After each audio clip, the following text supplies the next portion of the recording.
Oi, oi, alright, how's it going? I'm Grant, this is Doodle Review with another slice of hell for Metal Week. Looking at the new Kvelertak album, Endling. Kvelertak are a Norwegian metal band, so I'm going to upfront apologise for my terrible pronunciation of their song titles, forgive me.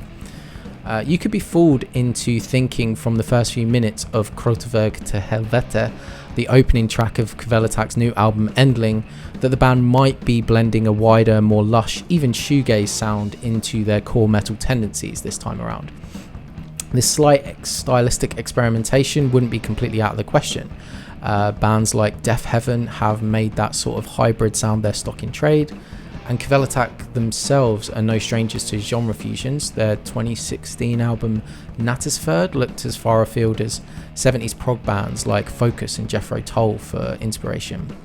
And after the incredible driving riffs of 2020's Splid, an album that made my top 10 of that year for its sheer balls to the wall bombast, it might even make strategic sense for its follow-up to be a little more experimental, to avoid having to reach higher than the extremely high bar they set for themselves on that record.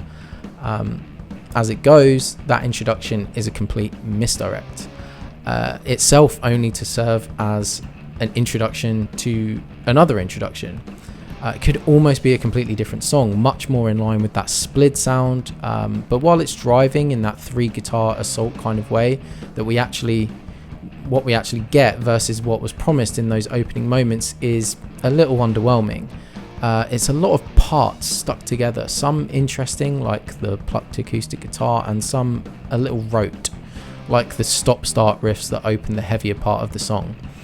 Things pick up with the second track, Kvelertak, which feels a little more concise but ultimately feels like it tries to make up for a lack of an interesting riff with more and more intensity.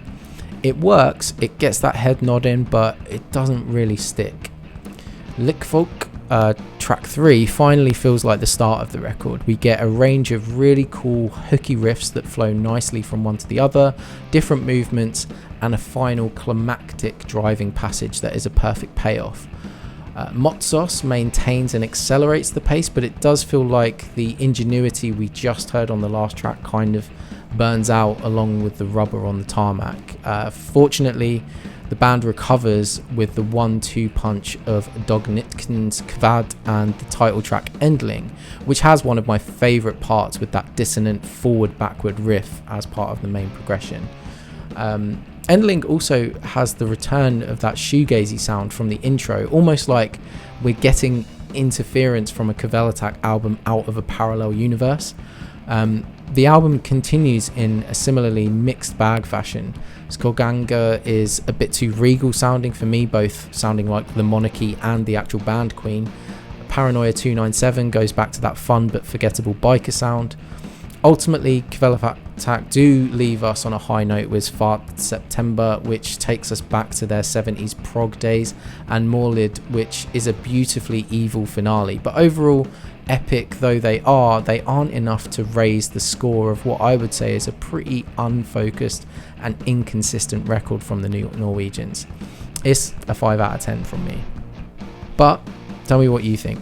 Did I get it right? What was your favourite track? Let me know, or, just hurl some abuse in the comments, you fucking metalheads. Give it to me.